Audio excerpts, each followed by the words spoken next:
echoes of the unseen. As the clock struck midnight, Mark found himself leaving the dimly lit office, his footsteps echoing through the empty corridors.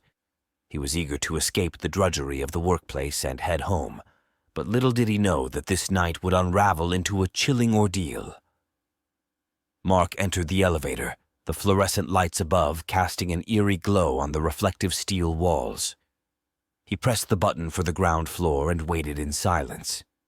However, the elevator unexpectedly jolted to a stop a few floors down, its abrupt halt jarring Mark from his thoughts.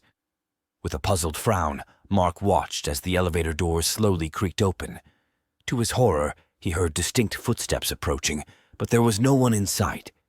The sound of shoes on the tile floor grew louder, as if an unseen presence were drawing closer with each passing moment.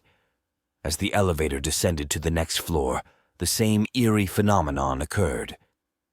The doors opened, and once again, Mark heard footsteps echoing in the empty corridor. But this time, there was something more unsettling, the unmistakable sound of metal scraping against the ground, like a blade being dragged. A cold sweat formed on Mark's forehead as a sense of impending dread washed over him.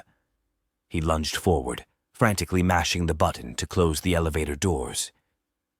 Just as they were about to shut, a pale, bony hand with long, gnarled fingers suddenly wedged itself between the doors, preventing them from closing completely.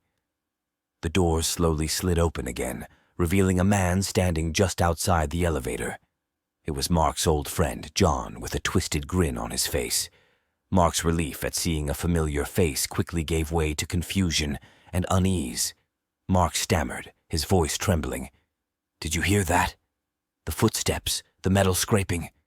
It was so strange, John." John raised an eyebrow, his expression unchanging. "I heard nothing, Mark. Are you feeling okay?